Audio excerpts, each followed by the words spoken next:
Assalamualaikum warahmatullahi wabarakatuh. Waalaikumsalam. Selamat siang semuanya. Terima kasih sudah meluangkan waktunya untuk hadir pada siang hari ini ya. Sebelumnya, perkenalkan nama saya Galuh Sukma Devi, bisa dipanggil Galuh Sukma Devi, oke? Di sini saya akan mempresentasikan tentang penerapan psikologi kepribadian Islam dalam kehidupan mahasiswa. Kalian semua ini mahasiswa kan? Iya.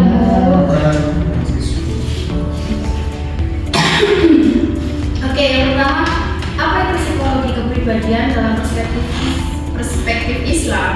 Nah, psikologi kepribadian Islam menawarkan kerangka teoritis yang holistik untuk memahami manusia melalui integrasi akal, hati, dan jiwa. Nah, sedangkan berbeda dengan psikologi Barat yang cenderung menekankan aspek kognitif dan perilaku.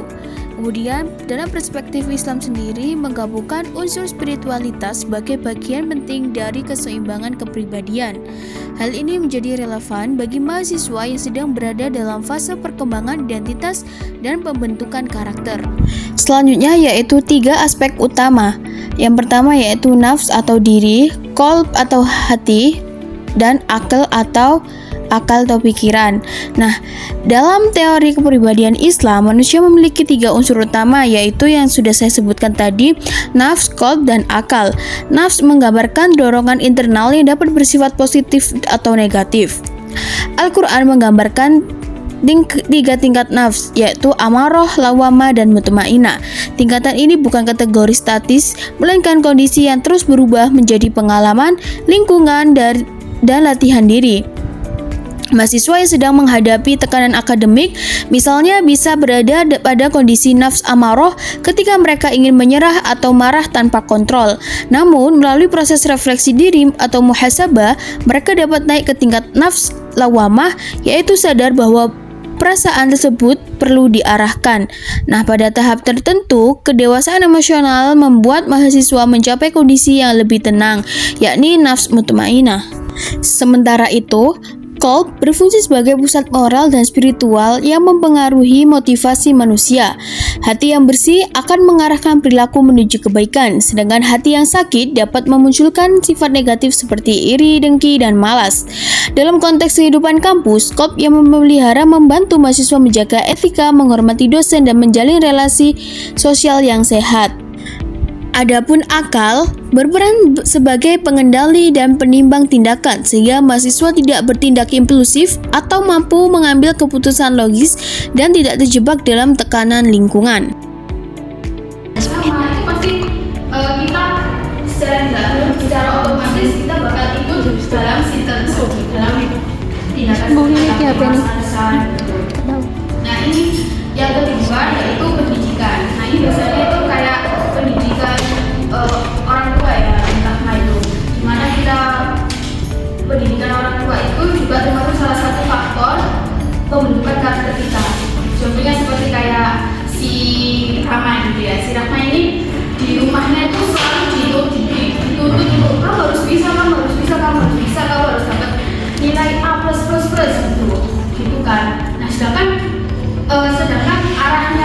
arahnya si Rama ini tidak di situ gitu, dalam artian kayak mungkin dia tuh di akademik memang kurang, tapi di non akademiknya dia masya Allah gitu kan. Nah, dari situ mungkin dia tuh kayak menjadi lebih yang pembangkang atau kayak suka marah-marah atau gimana pun gitu ya gitu.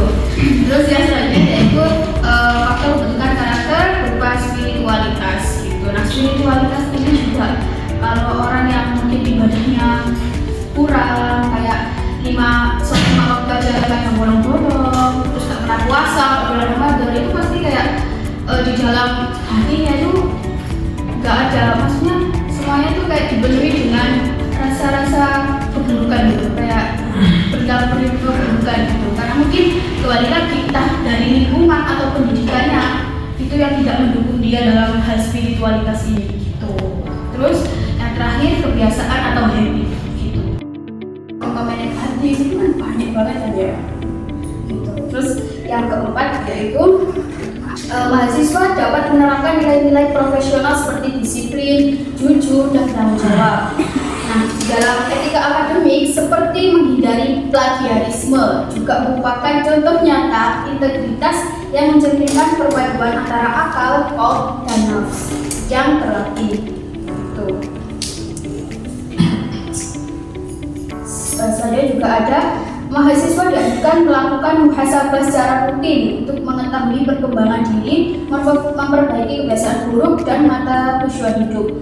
Contohnya kayak malam sebelum tidur ya, kita afirmasi positif dulu. Kita dilis lah, tadi kita ngapain aja ya, gimana ya, apa aku ada berbuat salah, tadi aku sholatnya bolong, besok gak boleh bolong, kayak gitu. Afirmasi positif dulu gitu ya sebelum tidur. Dan ini yang terakhir, alhamdulillah, kesimpulan. Jadi di kesimpulannya ini, psikologi kepribadian Islam bukan hanya konsep teoritis, tetapi pedoman praktis yang mampu mahasiswa berkembang secara mental, emosional, sosial, dan spiritual. Nah, dalam perspektif ini juga memberikan alternatif penting bagi pengembangan diri mahasiswa modern yang sering berhadapan dengan tekanan akademik, media sosial, dan tuntutan masa depan. Dengan adanya pemahaman dan penerapan konsep ini, mahasiswa dapat membentuk kepribadian yang matang, tenang, dan berintegritas.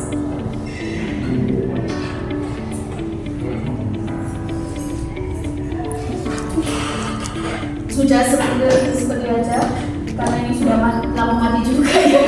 Jadi cukup sekian yang bisa saya sampaikan. Kurang lebihnya mohon maaf. Wassalamualaikum warahmatullahi wabarakatuh. Waalaikumsalam warahmatullahi wabarakatuh.